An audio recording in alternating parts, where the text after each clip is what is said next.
Movie की शुरुआत होती है कैट और मैट न्यूली मैरिड कपल से, जो अपने पुराने शहर को छोड़कर अपस्टेट न्यूयॉर्क में अपनी शादीशुदा जिंदगी की शुरुआत करने के लिए एक नया घर खरीद लेते हैं। वह घर काफी समय से बंद था, जिस कारण उस घर को साफ और रेनोवेट करने की जरूरत थी। कैट और मैट अपने नए घर को लेकर काफी खुश थे, इसलिए वे दोनों उस घर को रेनोवेट करना शुरू कर देते हैं। लेकिन जब कैट किचन की सफाई कर रही थी तब उसे वहाँ एक मरा हुआ पक्षी मिलता है, जिसे कैट बाहर ले जाकर एक पेड़ के नीचे रख देती है। तभी मैट छत से कुछ लकड़ी का सामान नीचे फेंक देता है, जिस कारण कैट का ध्यान मैट की तरफ चला जाता है। लेकिन जब कैट वापस उस पक्षी की तरफ देखती है तो पक्षी वहाँ से गायब हो चुका था। कैट को कुछ समझ नहीं आता और वो वापस उस घर में चली जाती है। दूसरी तरफ मैट जब घर में पुराना सामान हटा रहा था तभी उसे घर की दीवार पर एक मिस्टीरियस डोर दिखाई देता है। मैट दीवार पर लगे वॉलपेपर को हटाता है तो उसे एक दरवाजा दिखाई देता है, जो एक खास तरह की चाबी से खुलता था। जब मैट उस दरवाजे को खोलता है तो वह कैट को भी बुला लेता है। जैसे ही दोनों दरवाजे को खोलते हैं तो उनके घर की लाइट ब्लिंक करने लगती है, जिस कारण मैट पावर कंपनी को फोन करने चला जाता है और कैट भी उस रूम से चली जाती है। अगली सुबह उस पावर कंपनी से एक आदमी आता है। तब मैट उस आदमी को उस घर के पावर सोर्स तक ले जाता है, जहाँ पर पावर कंपनी का आदमी उन वायर के कनेक्शन को देखकर चौंक जाता है। वहाँ पर एक अजीब सी तारों का गुच्छा था जो एक दूसरे के साथ जुड़े हुए थे। उस आदमी ने आज से पहले ऐसा कभी नहीं देखा था।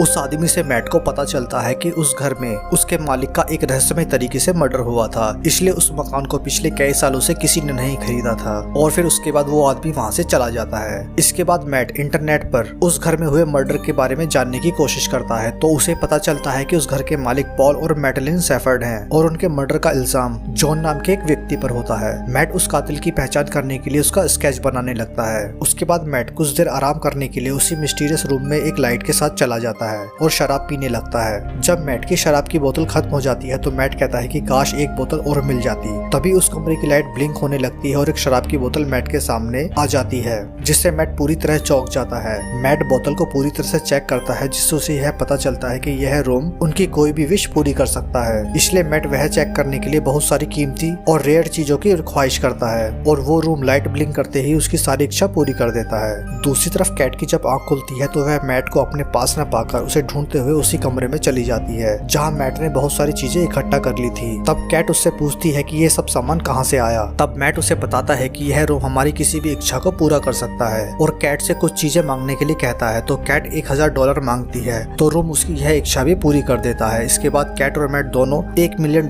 की इच्छा करते हैं तो रूम उसे भी पूरी कर देता है। लेकिन अब कैट थोड़ा घबरा जाती है और वहाँ से जाने लगती है तो मैट उसे रोकता है और कहता है कि यह रूम उनकी हर इच्छा पूरी कर सकता है और अब उन्हें कोई काम करने की जरूरत नहीं है और आज के बाद से हम सिर्फ मजा करेंगे। फिर वे दोनों सारा दिन उस रूम में अपनी मनपसंद चीजों को मंगवाते। उनके एक इशारे पर मनपसंद कपड़े, कीमती और नायाब चीजें, पैसों का ढेर लग जाता। मैट और कैट की खुशियां अब आसमान की ऊंचाइयों पर थी क्योंकि दुनिया की सारी कीमती चीजें उनके पास थी। इसके बाद रात होने पर कैट मैट से पूछती है कि यह सब कैसे हो रहा है, लेकिन मैट कहता है कि उन्हें इस बात की कोई फिक्र नहीं करनी चाहिए और अगले कुछ दिनों तक उनकी जिंदगी सिर्फ एंजॉय करते हुए गुजरती है। जब भी उनकी कोई इच्छा होती तो वह रूम उनकी हर इच्छा को पूरा करता था। वे रातों रात अपने इस खजाने का जश्न मनाने में मशगूल रहने लगे, लेकिन उनकी ये शानो शौकत वाली जिंदगी उन्हें ज्यादा दिनों तक खुशी न दे सकी और कैट को अपने अंदर की कमी खलने लगी, जिस कारण कैट उदास रहने लगी। मैट को कैट की फिक्र होती है और वह उसकी उदासी को दूर करने के लिए उसे एक बच्चे का बैट गिफ्ट करता है और कहता है कि उन्हें एक बार फिर से बच्चे के लिए ट्राई करना चाहिए। लेकिन कैट नाराज होकर वहाँ से चली जाती है क्योंकि अब से पहले 2 बार कैट के 2 मिसकैरेज हो चुके थे और वह दोबारा उस दर्द का एहसास नहीं करना चाहती थी। मगर कैट वापस से उसी कमरे में आती है और एक बच्चे की विश करती है, जिससे कैट को एक बेबी बॉय मिलता है। लेकिन तभी मैट वापस आता है और जब उसे पता चलता है कि कैट को वो बच्चा उस कमरे से मिला है तो मैट बहुत गुस्सा होता है। मैट चाहता था कि कैट उस बच्चे को वापस ले जाकर उस कमरे में वापस करने की विश मांगे, लेकिन कैट ऐसा नहीं कर पाती। अगली सुबह मैट जॉन डो से मिलने के लिए मेंटल हॉस्पिटल जाता है। मैट जॉन डो से उस मिस्टीरियस रूम के बारे में जानना चाहता था, लेकिन जॉन उसे कुछ नहीं बताता और मैट को उस घर से जल्द निकल जाने के लिए कह देता है। फिर जब मैट वहाँ से वापस आ रहा होता है तब उसे पता चलता है कि वो जो पैसे उस रूम से लाया था वह डस्ट बन चुके हैं। फिर मैट घर आकर उस रूम से मिली हर चीज को घर से बाहर फेंकता है तो वो भी डस्ट में बदल जाती है। असल में उस रूम से मिलने वाली कोई भी चीज उस घर के बाहर नहीं जा सकती थी। जैसे ही वो चीज उस घर के बाहर जाती थी तो उस वस्तु की एजिंग प्रोसेस बहुत फास्ट हो जाती थी और वह डस्ट बनकर गायब हो जाती थी। इसके बाद एक दिन केट उस बच्चे को लेकर घर से बाहर जाना चाहती थी, लेकिन मैट उसे रोकने की कोशिश करता है, लेकिन केट उसकी बात नहीं मानती और केट उस बच्चे को लेकर बाहर चली जाती जाती है। क्योंकि वो बच्चा उस रूम से मिला था तो बाहर जाते ही उस बच्चे की एजिंग प्रोसेस बहुत तेज हो जाती है और वह बच्चा जोर जोर से रोने लगता है। तभी मेट भागते हुए आता है और उस बच्चे को अंदर ले जाता है, लेकिन इसी दौरान वह छोटा बच्चा अब बड़ा बच्चा बन चुका था। फिर उस रात मेट केट को बताता है कि वह जॉन डो से मिलने गया था, जो उसे बताता है कि वह रोम चीजों को बनाता है। वह कमरा किसी भी इंसान की कोई भी इच्छा को पूरा कर सकता है, लेकिन वो उस कमरे से मिली किसी भी चीज को उस घर से बाहर नहीं ले जा सकते। अगर वो चीज घर के बाहर गई तो वह चीज मिट्टी में बदल जाएगी। लेकिन केट अब उस बच्चे को अपना बेटा मान चुकी थी और वह उसका नाम शेन रखती है। अब केट शेन को घर से बाहर न जाने देने के लिए हमेशा घर को लॉक करके रखती थी, मगर एक दिन केट घर के दरवाजे को लॉक करना भूल जाती है। तब शेन घर से बाहर निकलने की कोशिश करता है, लेकिन तभी केट को पता चल जाता है और वैसे रोक लेती है।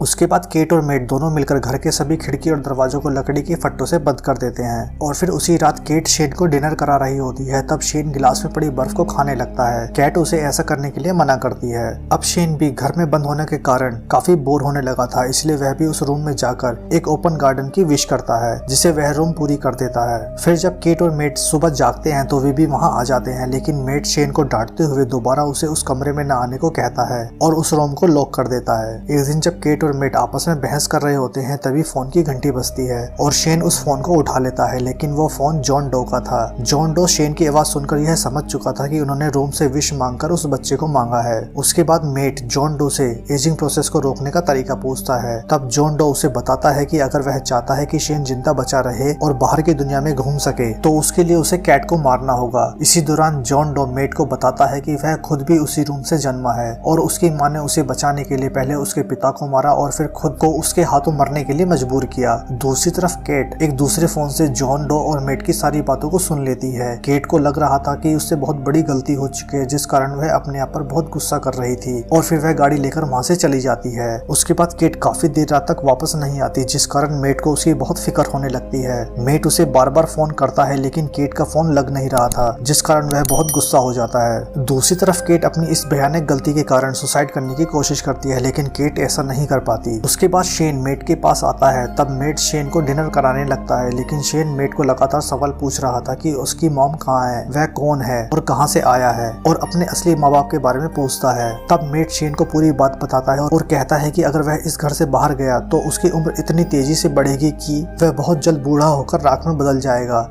लेकिन शेन उसकी बात नहीं मानता। तब मेट शेन का हाथ पकड़कर उसे खींचता हुआ घर के मेन डोर तक ले आता है और कहता है कि बाहर जाओ, फिर देखो तुम्हारे साथ क्या होता है। लेकिन शेन वहां से अपने रूम में चला जाता है। लेकिन इसके बाद मेट को अपनी गलती का एहसास होता है और फिर वह शेन से माफी मांगने के लिए चला जाता है। फिर शेन मेट को कहानी सुनाने के लिए कहता है और फिर मेट शेन को कहानी सुनाते हुए उसी के साथ सो जाता है। फिर उस रात जब केट वापस आती है तो मेट और शेन को एक साथ देखकर थोड़ा खुश हो जाती है। अगली सुबह जब केट और मेट दोनों सो रहे थे तब शेन वहाँ आकर घर के मेन डोर की चाबी लेकर बाहर चला जाता है और जब शेन दोबारा वापस आता है तो शेन अब एक जवान लड़का बन चुका था, लेकिन उसका दिमाग अभी भी एक बच्चे जैसा था। शेन मेट की गन को लेकर उसे मारने की कोशिश करता है, लेकिन केट शेन को समझाने की कोशिश करती है। तभी मेट शेन के ऊपर अटैक कर देता है और दोनों में एक फाइट होने लगती है, लेकिन इसी बीच केट बेहोश हो जाती है। कुछ देर बाद जब केट को होश आता है तो मेट उसे बताता है कि शेन को गोली लगने के कारण वह मर गया है, जिस कारण केट को बहुत बुरा लगता है और वह रोते हुए घर से बाहर चली जाती है। लेकिन मेट उसे मनाकर वापस अंदर ले आता है, लेकिन केट अभी भी उदास थी। वहीं दूसरी तरफ जहां पर शेन और मेट की फाइट हुई थी वहीं पर असली वाला मेट होश में आ जाता है और वह पूरे घर में कैट की तलाश करने लगता है, मगर केट उसे कहीं नहीं मिलती।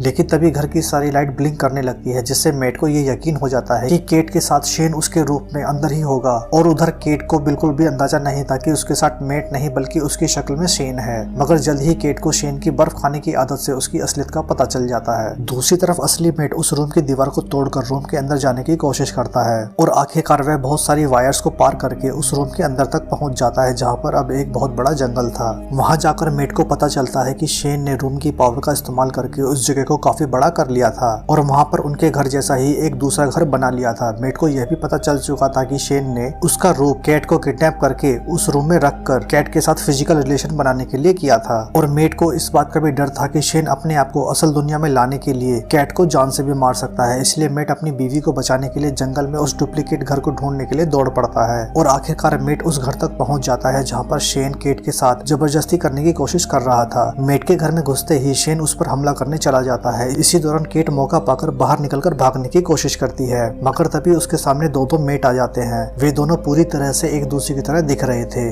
दोनों में इतनी समानता थी कि केट उन्हें देखकर पूरी तरह से कंफ्यूज हो जाती है और पता नहीं लगा पा रही थी असली मेट कौन है। तभी उनमें से एक केट का हाथ पकड़कर भागने लगता है तो केट जोर से शेन का नाम पुकारती है, जिससे नकली वाला मेट यानी कि शेन मुड़कर उसकी तरफ देखता है, जिससे केट को यह पता चल जाता है कि असली मेट कौन है। इसलिए केट शेन को धक्का देकर सीढ़ियों से नीचे गिरा देती है, जिस कारण शेन अपने असली रूप में आ जाता है। उसके बाद मेट और केट उस रूम से निकलने की पूरी कोशिश करते हैं, लेकिन वे वहाँ से नहीं निकल पा रहे थे क्योंकि शेन ने उस रूम से उन दोनों को उसी घर में फंसे रहने की विश मांगी हुई थी, जिस कारण केट और मेट को उस घर से बाहर जाने का कोई रास्ता नहीं मिल रहा था। तब मेट रुक जाता है और वहाँ से निकलने के लिए कोई तरीका सोचने लगता है, लेकिन तभी वहाँ पर शेन आ जाता है और वहाँ आकर मेट को चाकू से मार देता है और फिर केट को समझाने की कोशिश करता है, लेकिन तभी उसकी नजर घर के बाहर केट और मेट पर पड़ती है, जिससे शेन को पता चल जाता है कि घर के अंदर उनके क्लोन मौजूद थे, जबकि असली केट और मेट दौड़कर जंगल की तरफ जाने लगते हैं ताकि वे उस रूम से बाहर निकल सकें। शेन भी उनका पीछा करते हुए उनके पीछे होता है। आखिर में मेट और केट असली वाले घर में आ जाते हैं। असली घर में आते ही शेन मेट पर अटैक कर देता है, मगर इस बार मेट शेन को अपने साथ खींचकर घर के बाहर असल दुनिया में ले आता है। शेन अपनी जान बचाने के लिए उस घर में वापस जाने की कोशिश करता है, लेकिन केट दरवाजा बंद करके उसे बाहर ही कर देती है, जिस कारण शेन की बॉडी की एजिंग प्रोसेस बहुत तेज हो जाती है और वह बहुत जल्दी बूढ़ा होकर डस्ट में बदल जाता है। बाद में केट शेन की डस्ट को हाथ में लेकर बहुत रोती है क्योंकि केट उसे अपना बेटा मान चुकी थी। फिर मैट उसके पास आता है और केट को संभालने की कोशिश करता है। फिर यहाँ से 1 महीने बाद वे दोनों एक होटल में सुकून से रहने लगते हैं, मगर थोड़े दिन बाद केट घबराते हुए अपना प्रेगनेंसी टेस्ट करती है जो पॉजिटिव होती है, मगर इसी के साथ वह बहुत उलझन में थी क्योंकि उसे पता नहीं था कि वह बच्चा मेट या शेन में से किसका है। इसी के साथ उसे यह भी लगता है कि वह अभी भी उस मिस्टीरियस रूम में बंद है क्योंकि उस रूम की लाइट ब्लिंक करने लगी थी। रूम की लाइट ब्लिंक करने से यह भी सस्पेंस बना रहता है कि या तो वो अभी भी उस मिस्टीरियस रूम में है या फिर लाइट में कुछ खराबी थी। इसी के साथ केट की प्रेगनेंसी भी एक कंफ्यूजन रहती है कि वो बच्चा केट या शेन में से किसका है, क्योंकि उस इंसिडेंट से पहले केट और मेट के बीच में काफी इंटीमेसी होती है और उसके अगले दिन शेन भी केट को सेक्सुअली असॉल्ट करता है। इस तरह से यह मूवी एक मिस्टीरियस रूम के आसपास चलती रहती है जो किसी भी इच्छा को पूरी कर सकता था, और साथ ही यह सवाल भी छोड़ जाती है कि केट के पेट में वो बच्चा किसका था, मेट का या फिर शेन का, और क्या वे अपनी असल दुनिया में हैं या फिर अभी भी उस रूम में बंद है। इसी कंफ्यूजन के साथ यह मूवी यहीं खत्म हो जाती है। तो दोस्तों, ये थी द रूम मूवी की फुल एक्सप्लेनेशन वीडियो। अगर आपको यह कहानी अच्छी लगी है तो आप वीडियो को लाइक करके शेयर कर सकते हैं। साथ ही आप हमारे चैनल को सब्सक्राइब कर सकते हैं ताकि ऐसे ही एक्सप्लेनेशन वीडियो आप तक पहुंचते रहें। तो मिलते हैं अपनी एक और नई वीडियो के साथ, तब तक के लिए थैंक यू। जय हिंद, वंदे मातरम।